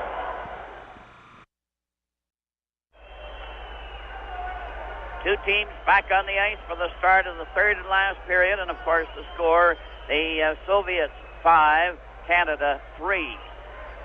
It was 2-2 at the end of the first period. Yakushev and Lutsenko scoring for the Soviets. Phil Esposito and Park for Canada. Canada outshot the Soviets 14-12. In the second period, Shadron scored first in 21 seconds. Then Bill White tied it up for Canada from Gilbert and Rattel. Yakushev put the one up again from Shadron at 11:43. And then Shadron from Vasiliev gave the Soviets a 2-goal advantage at 16:44. And that's the way the period ended, with the Soviets leading Canada 5-3. Only 2 penalties in that second period. 1 to Canada, 1 to the Soviets, and the Soviets outshot Canada 10-8. Well, Foster, I think when Pat Marsden said that it was 5-3 for Canada, he was really expressing the sentiments of all of us. I think that Team Canada can get back in this game, in this period, and maybe before it's over, Canada will be ahead. All ready now for the face-off with the Soviets to the right, Canada to the left. Ellis takes a long shot at Tretiak right off the bat. He's out of the goal crease, was down on his knees. Gusev was there to protect him, and the face-off is going to be to the left of the Soviet goal. I think in this period you'll probably see Tretiak smother the puck as often as possible. He doesn't want to take any chances that he might lose it and that Team Canada will get good possession in his end. So I think we can look forward to seeing him smothering the puck at almost any opportunity. He's quite confident that if they have to take a face-off in their end, that his players and his defense especially can get the puck out without any trouble. And getting ready now for the face-off. Henderson was clipped over the eye and was patched up there on the bench. The Canadian team playing every man up. Is the third and last period, divided into two 10-minute periods. Yakushev breaks out at center, a great speed, gets it over on the wing, the shot. And Dryden went down low to cover on Anderson's shot. But that Yakushev certainly is a speedster. He outstepped everybody there, laid over the pass to Anderson, and the face-off will be to the left of Dryden. Dryden has to make a tremendous save here because, again, he has to keep his eye on two players. Cleared out to Ellis at center ice. Ellis going over the line. Couldn't get a shot on goal. Mahavlich was cruising in back of the net. There's a dump there to Vasiliev, who went flying on a check. Here's a quick shot by Anderson. Away wide of the net. Vasiliev keeping it in the blue line to the corner. Another pass in front to Anderson. Anderson holds his ground. Two Canadians went down. Here's a shot by Vasiliev wide and missed the net. Quick pass to Mahavlich. Frank Mahavlich passed back to the point. He shot it over the line in back of the net. And the Soviets recover with Cournoyer mixing it up back of the net. It's up to center ice, over to Mihailov. Bill White stopped his pass, cleared to Phil Esposito, and is grabbed off again by Yakushev, passing to Petrov, who couldn't get up in time to get a shot. They move into the corner. The puck is deflected by Cournoyer. Petrov getting it again, made the pass, and Canada recover. Pass by Peter Mahavlich. A slider goes to Tretiak, and he way out in front of the goal crease, went down on his knees, and covered on the play. Again, Tretiak not giving Team Canada any chance on any possible rebound, or not giving them chance to gain control of the puck in the corners, smothers it, and sets up another face-off. Puck goes into the corner from the face-off. Soviets leading 5-3. Shadron got that pass up to Gusev. Gusev, too, at center, over to Mihailov. Mihailov made the pass, intercepted by Cournoyer to Phil Esposito, who failed to get away, and the shot was wide. Klinov is forced into the opposite corner. Mahavlich blocked him. Puck goes back to the net. Bill White to Stapleton. Stapleton cleared ahead to Peter Mahavlich. Banged off a skate. Now he clears it on the wing. Cournoyer to Peter Mahavlich. Coming down the right wing. Keeps on going into the corner. Is bumped back to the net. Centered in front. Here's Esposito. They score! Esposito! Esposito scored for Canada from Peter Mahavlich. If you don't succeed the first time, try again. Phil Esposito can't get the first shot through, and he just drills the second one right between Tretiak's legs, and Phil Esposito is the big man again. 2:27. Peter Mahavlich does a lot of work in the corner here. He sets it up. Now Esposito has to bang it once and then again, and he gets Tretiak right off guard.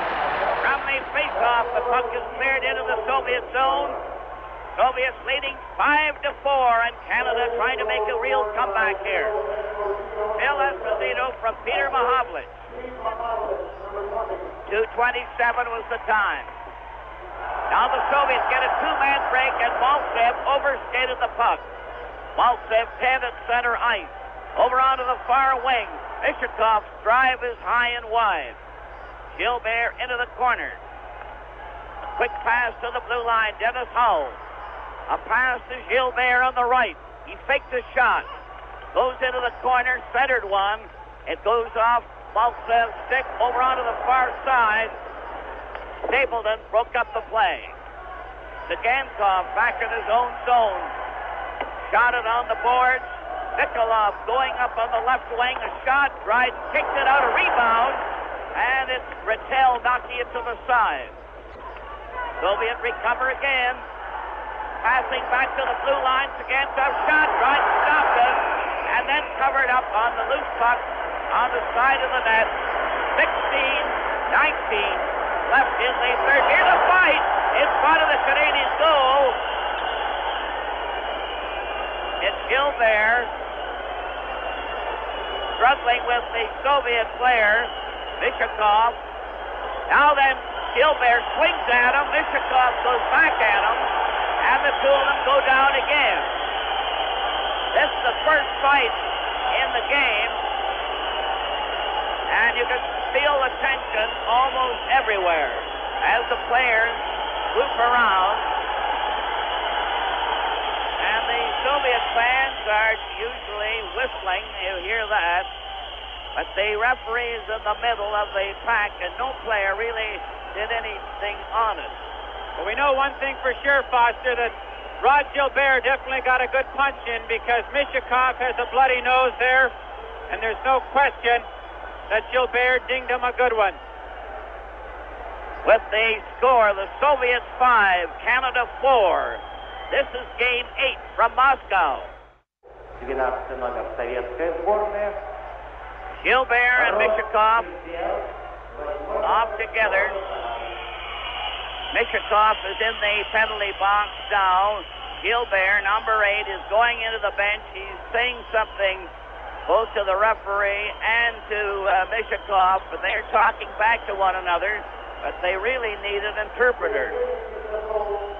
This is an interesting call here, because it was my understanding that if you did fight in international hockey, you not only got the 5-minute penalty, but you were kicked out of the game. So it appears that there's been some liberalization of that rule for this series, because they're both getting major penalties, but it doesn't appear that either one of them is going to have to leave the game. Well, you're getting quite a weird interpretation of the rules almost every time, because when a man is put out of the game, he generally gets a 10-minute penalty. But that didn't happen in Parisi's case. Now we have a situation where generally if it's a fight, you're thrown out for the game, and that's it. But they're both in here, and they both have major penalties, 5 minutes each. 16-19 left in the game as the puck comes back to Lyapkin. They're 5 aside. The shot is wide. Vasiliev keeps it in there. Shadron from the corner, coming from the side, took a shot, and Dryden covered up as he slid to one side. Bergman failed to get out. Here's Yakushev getting that puck back to Lyapkin. Lyapkin shoots away wide of the net, but Yakushev goes right over to get it. Finally, Bergman played it out over the line. Clark and Henderson are trying to kill off the penalty for Canada. Now Clark steals the puck. He's jumped by Vasiliev. Vasiliev will get a penalty there for tripping. And for the first time in the game, the Soviets will play 2 men short to Canada's 1. An interesting call there, Foster, because Vasiliev hit Bobby Clark with a tremendous hip check. Now he ends up getting a tripping penalty, but they were very upset at the call. 4:27 is the time of the penalty to Vasiliev for tripping. And the Soviets will have 2 men in the penalty box. Canada 1, 16:33 or 15:33 left in the game. Of course, we'll have a break at 10 minutes and change ends, which is normal in international rules. From the face-off, Lutsenko carries into the corner. Henderson and Phil Esposito had him covered. They'll face off again in the Soviet zone. Canada playing every man up. The puck goes rolling off to the side. Zagankov shot it around on the left boards. He's covered there by Park, and there was no further play. The score, Soviets 5, Canada 4, and Canada threatening to tie it up. Canada is trying to establish that all-important puck control here with that extra man. The Soviets only having 3 men to cover that large ice surface. If they can get good control, then they can start to move it around and get that scoring chance they need to tie this game up. Petrov is the lone player for the Soviet, the forward. Park gets back quickly. Made a bad pass there, which is recovered by Lapointe. And Lapointe is now turning, coming up over the line. Canada with 5 men attacking 4. They have that odd man as Park goes into the corner. A bad pass. The Soviets break out with Petrov coming down on the left side. Getting in fast and shot went wide. And that was close. Zagankov keeps it in. Goes back to the Canadian goal. Quick pass to Phil Esposito, who failed to get very far. Park played it over at center ice. 3-man drive over the line. Henderson's pass is knocked down, kicked out, and Park has to wait for Lapointe to get onside. Lapointe ahead to Esposito, going in on the left wing. Played it back to the blue line. Over to Park. Park stands there. He shoots one wide. Henderson from the corner is checked by Zagankov, who covered up in the corner. And the face-off will be to the left of the Soviet goal as Bergman goes over to check on the Canadian penalty.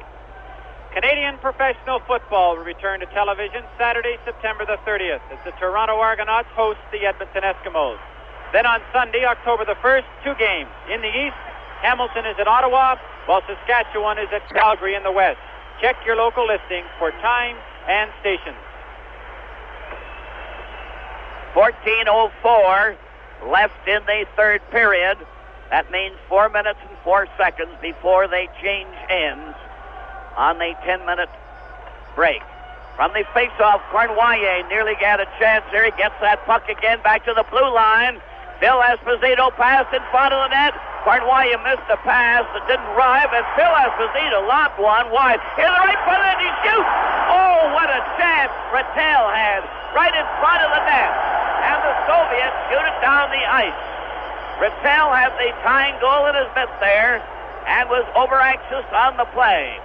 Phil Esposito carrying up now, lobbed it over the line. They're closing in. Lapointe passed it. The Soviets have 1 man back, so they're even on sides, 5 aside. Each one has a man in the penalty box. And they're staggering us there. They're giving so much. Foster, I just about jumped out of the broadcast booth on that. I thought that Joe Rattel had him cold turkey. I didn't see how he could miss, and he drilled the shot wide. I couldn't believe it. Both teams changing. Soviets leading 5-4, 13:26. There's Jean Rattel that had that tying goal practically in his midst, but he was over-anxious. A roller comes back. Here's a shot by Dennis Hull that hit Shadron. It caromed off him and caught Liapkin as he went down low. I might also add that we'll be going to Prague, Czechoslovakia, where Team Canada will play the Czech national team this Saturday afternoon. Also check your local listings for the time and station. On the face-off, the Soviets get that puck at Shadron at center ice to Yakushev. He's the dangerous man. The puck rolls at the defense. Canada carrying it back with a long pass over to Dennis Hull. He's going on into the corner. Vasiliev beat him to the puck. Dennis Hull grabbed at him. The puck is back to the net, and it's Yakushev down the left wing. Laid over a pass to Shadron. He's partially stopped. He goes in on the boards and covered with Bill White playing it over on the far side to Stapleton, who's working under a handicap with a bad ankle. A long shot went over the net, bounced in front. They whacked at it. Shadron taking it to the corner. Shadron lost it to Bill White in front of the net, and White failed to get a shot away when Vasiliev shoved him off and took him off balance. On this right wing, Ellis is trying to go in on the right side with Clark. Shadron goes into the corner. Clark after him. He covered, and so did Ellis. 5-4 for the Soviets. 12:09 left in the game. 50 seconds left in the 2 penalties. Foster, I might mention at this point that over the 4 games in Moscow here, many of the Soviet top officials have been in attendance at the game. Of course, we've got Nikolai Podgorny, the president of the state, Alexei Kosygin, the prime minister of the USSR, and Leonid Brezhnev, the head of the Communist Party. We have not shown them to you because our cameramen are hesitant to take pictures of them when it is a non-state occasion. All ready for the face-off in the Soviet zone. Bill White tapped it ahead. The shot was blocked. Clark trying it, going into the corner. Went off stride. Gusev sticks with him. Clark goes back to the net, trying to dig it out. He's still fighting for it. Mihailov is covered by Ellis. And Kuzkin goes in back to the net. And a forward goes back to the defense. Mihailov, 13 for the Soviet. Over to Kuzkin. Bill White intercepted. Played it on the left wing to Clark. Mihailov skated him off. Goes into the corner for the Soviet. Phil Esposito coming out as a replacement to Clark. Soviet play it back to their own defense. Now the teams are at full strength. 11:15 left as Vishakov comes down the right side, closing in. Oh, and Petrov took a slice at the puck and missed it. He was uncovered on the play. Kornwaye played it over to Peter Mahavlich. Out there with Phil Esposito. Kornwaye at center. A long shot off the screen at the back of the net. Gusev just covered it against the boards. And the reserves are coming out repeatedly in this last period. The Soviet team is just checking unbelievably closely right now, and Team Canada is having some difficulty in getting some skating room and some stick handling room to move that puck around to get a good scoring chance. 5-4 for the Soviets. At Vishakov, number 12. He was in the fight with Gilbert. The only one really of the game. And really of the series. All ready for Phil Esposito at center. The puck is recovered by Esposito. He splashed out of the bag in and around the net. Kornwaye trying to dig it from the side. Couldn't. Bergman took a shot that goes back to the net. Here's a mix-up. Esposito was knocked down in front of the goal. Maltsev comes down the left wing. Blocked at the defense, but shot anyway. Park taking it into the corner. Park covered his man. Phil Esposito cleared it center to Kornwaye. Kornwaye faked the shot. Made a pass too wide for Mahavlich, who goes back to the net. Here he's coming out in front. Goes to the defense to Bergman. Bergman failed to get his shot. He took his man down. And from the side, the Soviet tried to clear out. Here's Maltsev coming down with Vishakov on the left. A shot. Right, saved on that.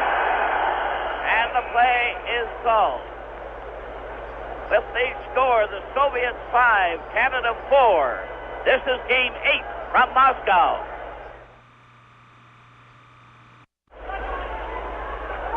From the face-off, the puck goes back at center ice as the beginning of the second 10-minute session here in the last period. They have 10 minutes left before the end of the game. Soviets still leading 5-4. They've changed ends. Canada to the right, the Soviets to the left. The puck is at center ice. Dennis Hull gets it over on the left wing to Lapointe. He's clearing past as Gilbert goes to the corner. It hit a skate, goes back to the net. They grab each other's sticks. Rattel had a hold of Petrov. He had a hold of him, and Blinov goes in front of his own net. Skates over onto the right wing to the blue line. Took a bump from Dennis Hull. He stopped. Rattel goes in with Dennis Hull, and it's offside on the play. Of course, there's no overtime regardless, whether it's a tie score or not. 8:58 left in the game, 5-4 for the Soviets. The only one goal scored in this third period so far, Phil Esposito from Peter Mahavlich at 2:27. There go the Canadian Rooters again. They never stop. And neither does Team Canada. Clark, Ellis, and Henderson out there for Canada. Bill White and Stapleton the defense. Anderson, Shadron, and Yakushev for the Soviets. Stapleton played a pass to Henderson. He shot it onto the boards. Vasiliev goes back to the net. Stopped. Gets that puck loose. Stapleton came up to block it. Stick handles. Couldn't get any farther. And Anderson recovers at center ice. Clark took it from him, goes down the right wing, and fired a shot that was easy. Vasiliev was taken in the boards by Henderson. Soviet shoot a forward pass that Ellis stopped. Clark at center ice. Still has it. Clark played it over to Henderson, and it's offside on the play with 8:11 left in the game. Soviets leading 5-4. The Soviets, of course, with that 1-goal lead, will now try for puck control. Team Canada will have to get the puck back. They have to get the puck up the ice because they need several good chances before they're going to get that goal. From the face-off, Clark got the puck back to the Canadian blue line. Stapleton, number 3, you just saw him a moment ago, as the puck goes back to Vasiliev. It's in the Soviet offensive zone. They pass it back and forth. Vasiliev lost it. He failed to clear it out. Ellis, Gilbert got his shot there. He's out there now. A clearing pass at center ice, and Stapleton lobbed one over the line. They're changing. Phil Esposito is out there with Peter Mahovlich, and Ellis is out there too as the puck goes into the corner. As they go back to the net, Canada covering up to one side of their own goal. The puck is loose. Bill White covered his man against the boards with the help of Ellis, and they'll make further changes, both teams, on this break. Bill White and Stapleton being replaced. Bergman going back out there. You see the Soviet players, they're not too perky as they skate off. Shadron and Yakushev. So the strain has been terrific on the two teams. Bobrov giving them a speech as they come off. Now they're all set now. Mishakov, a setter, knocked the puck back to the Canadian goal. Park is trying to come out on the left side. A long pass to Phil Esposito going in. He shoots! Oh, right in front of the net. Esposito banged that. Here's another shot by Cournoyer. His goal! Canada has tied it up. The Canadian team grabbing each other there as a loose puck went around the net. And Canada tied it finally 5-5. Esposito makes an incredible individual effort on this goal. I can't say enough. Look at him fight for the puck. He gets it back out in front of the net after having missed it once himself. And I believe it's Ivan Cournoyer who gets the goal. Phil Esposito, once he digs for it now and he keeps fighting. He gets it out. It's shot. And Cournoyer puts the backhander into the goal. Now we see a fight breaking along the boards. Mixed up on the far side. The Canadian team are mixing it up with the spectators, and I believe Alan Eagleson is in on it over there as far as we can tell. And the Canadian team are all over there. When that rumpus started, or whatever it was, nobody knows. But Canada tied that score at 12:56, and it appeared to be Cournoyer who got the goal. There's a wild scramble around the Soviet net. Apparently, the police were trying to throw Eagleson out, and that's when the reserves from the Canadian team came over there to help out. So that scoring play will likely be Cournoyer from Esposito. Cournoyer seemed to be the hero of it as a wild scramble around the net. It will be between Esposito and Cournoyer as they both whacked at the puck before they finally knocked it past Pritchak, and they have 7 minutes and 4 seconds left in the game of 5 all time. What a great effort by Phil Esposito. I have never seen Esposito play this type of hockey. I have to believe that Esposito is playing the greatest hockey of his career so far.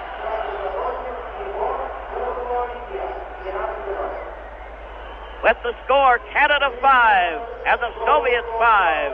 This is game 8 from Moscow.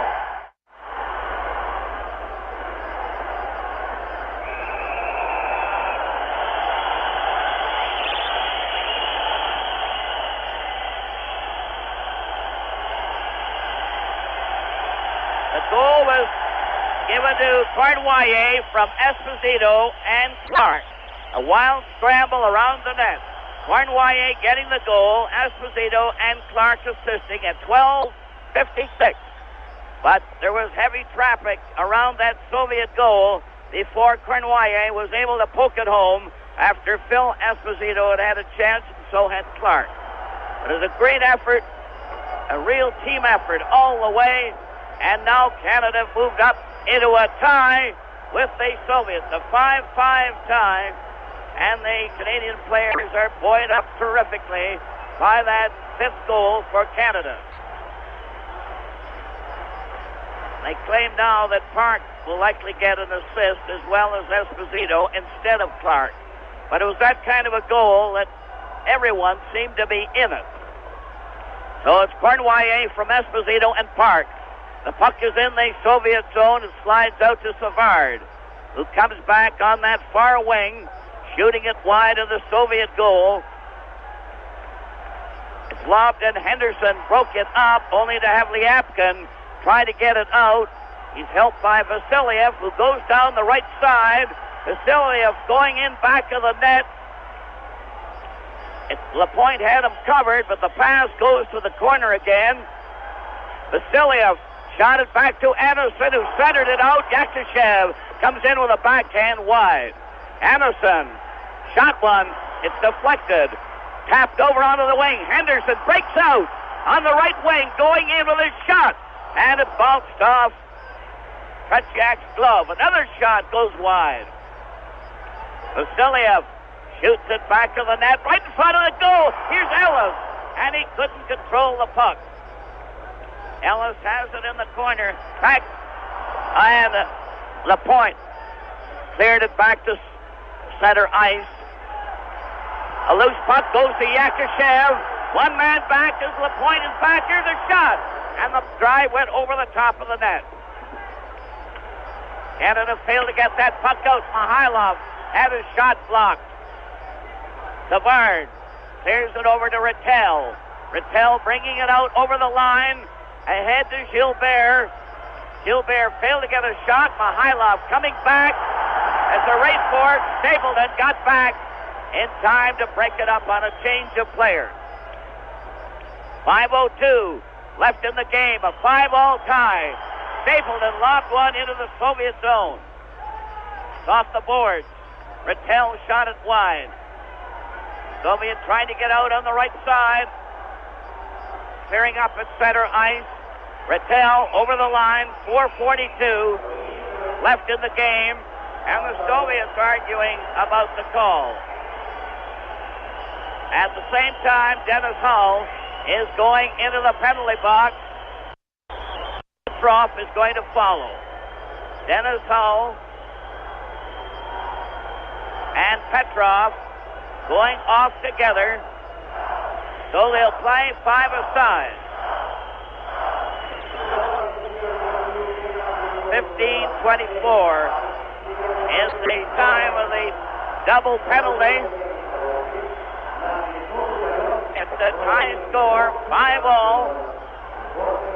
4:36 left in the game.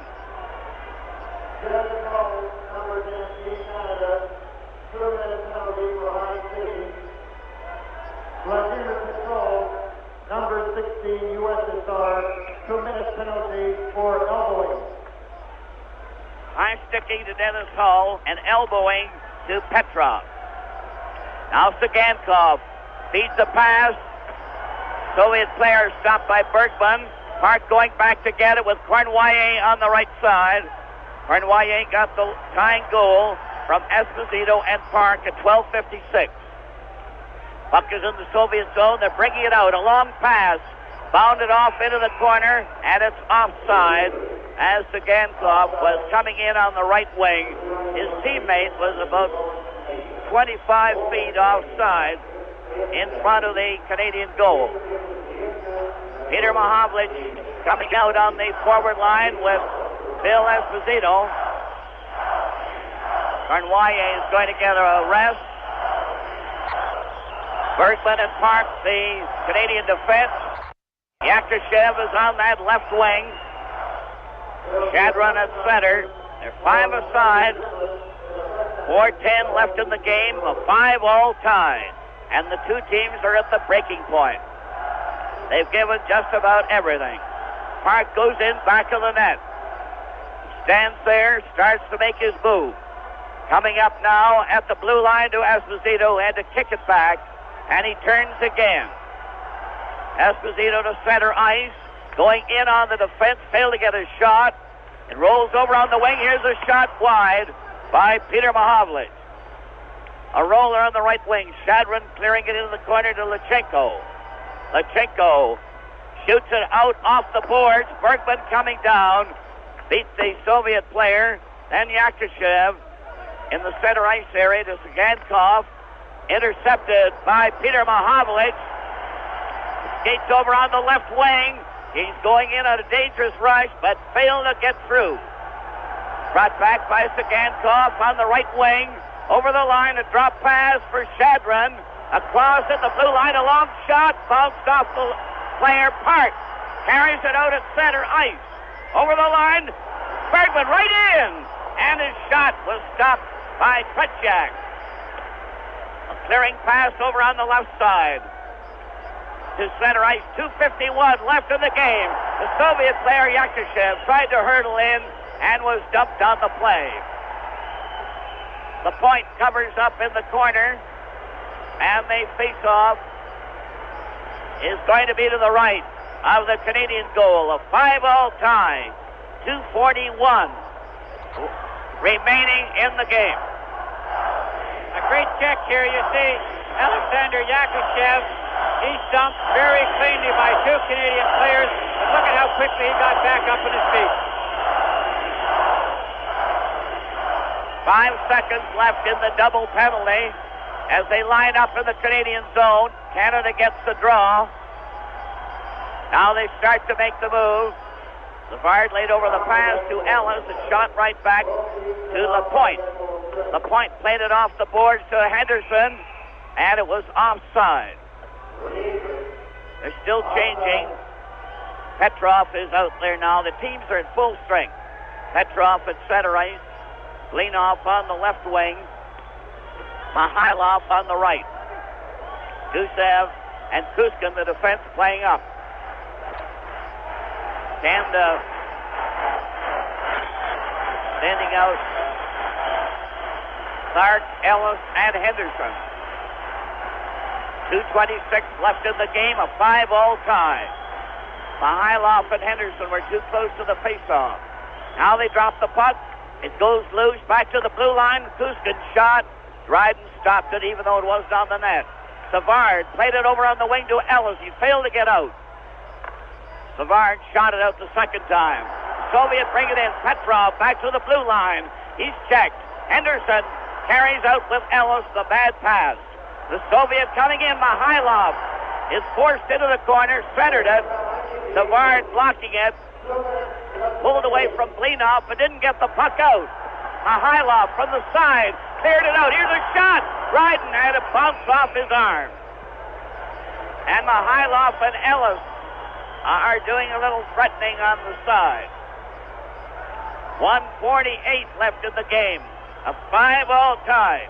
You see Clark there, 28. Blinov is to one side. Dryden's called upon here to make a big save. Even though he stops the puck, it bounces very high. He loses sight of it, but it's well out of range of the net. They're still taking a lot of time now in making player changes.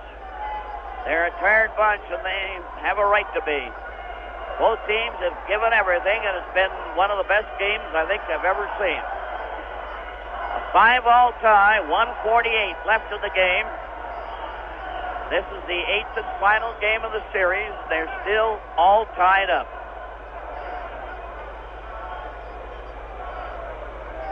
The Canadian team have made 2 or 3 changes here before they finally send out Cournoyer on the right wing, Bill Esposito, and Peter Mahovlich. Shadron is at center ice. Maltsev on the right wing as they get ready for a very important face-off. Canada gets a draw. Peter Mahovlich skates up, clears it over to Cournoyer. It's away offside on the play, but it was worth the chance. So the puck comes right back to the face-off in the same spot. Both teams seem prepared to put one man well up and try for that breakaway pass that might just break the game wide open. But Team Canada has to be very careful that they don't get trapped with that man breaking, because the next goal will be the key one. Canadian team went into a huddle there, which seemed to be a little unusual. So they're really fighting. The puck comes up at center ice. Vasiliev carries it back into his zone to Shadron, who missed it. Peter Mahovlich is at center, driving it into the Soviet zone. Liapkin gets there first. Cournoyer just touched it, that's all. Savard getting it at center ice, clearing it off a skate. It goes into the Canadian zone. Yakushev, a dangerous player, is belted on that play. Cournoyer rolled it out. Vasiliev going back to get it. 1:02 left in the game. Cleared pass on the far side. Liapkin rolled one to Savard. Savard cleared the pass to Stapleton. He cleared to the open wing to Cournoyer. Cournoyer took a shot. The defenseman fell over, Liapkin. And the Cournoyer has it on that wing. Here's a shot. Henderson made a wild stab for it and fell. Here's another shot. Right in front. They scored! Henderson has scored for Canada. Henderson right in front of the net. And the fans of the team are going wild. Henderson right in front of the Soviet goal with 34 seconds left in the game. An absolute mob scene over Paul Henderson, as there should be, but you can't underrate the effort again of Bill Esposito. He gets the puck, he fights for it, he gets it back in front of the net, but it's Paul Henderson who's parked there. He bangs at it, and he beats Tretiak cleanly with an absolutely fantastic goal, and this crowd is going wild. Here it is again. Now look at Bill Esposito. All hard in here. Now watch him work to set this up. Henderson missing his first chance. Now Esposito fires it back, and Henderson dumps that puck right in the net for a beautiful goal. 1926 is the time of Canada's 6th goal. Canada 6. The Soviets 5. 34 seconds away from a championship. A long rolling pass goes over the line into the Soviet zone. Houston played it over onto the side. A pass to Mihailov. He drives it into the corner. Bill White going back, shoots it out. It's going down the ice. It's not called for icing. Huska with 12 seconds comes back. 8 seconds at center. A long shot by Gusev. Dryden played it back to the goal. 2 seconds. The game is over, and Canada have won the series. They defeated the Soviets 6-5 in a thrilling, hard-fought tussle here. And to show the quality of the Canadian team, they were able to win 3 out of 4 on Moscow ice, which shows the caliber of their power play that came back. Canadian teams redeemed themselves from a very slow start in Canada. When they weren't in shape, they kept getting better and better and better, and they fought like tigers tonight to come right through and defeat the Soviets 6-5 and win the series. Well, then they're going through the handshaking. Team Canada obviously elated, the Russians dejected, and I must say, Foster, is that both these teams played so well. It's a shame that anybody had to lose, but I can't say enough about Team Canada. It was uphill right from the second they left Canada. In fact, right from the start of the series, because they had to overcome conditioning all along. And I can't say enough for the effort, the total effort by every player on the team. And I don't really think you can single anybody out, although some did play so well, because it was a team effort, and they came back in such a magnificent way, and they won it in a magnificent way as well. When you have to come from behind a 2-goal lead, as they did, it showed their spirit, their ability, and everything else. So that Canada wins the series with 4 wins, 1 loss, 1 tie, and 3 losses. 4 wins, 1 tie, and 3 losses. So that the most redeeming feature of it was that Canada won it on Moscow ice, having won 3 of the 4 games on the road. And here come the 2 top Canadian players as selected by top Soviet officials. Paul Henderson, of course, with that great winning goal. Brad Park, who played magnificently on defense, but I don't think you can just pick 2 stars. Phil Esposito had to have played one of his greatest games ever if he plays hockey till he's 100. They, of course, are receiving gifts from the Soviet official, Colonel Georgy Mozilov, who is the president of the Soviet Ice Hockey Federation. Well, with the final score, Canada 6 and the Soviets 5. This is Game 8 from Moscow.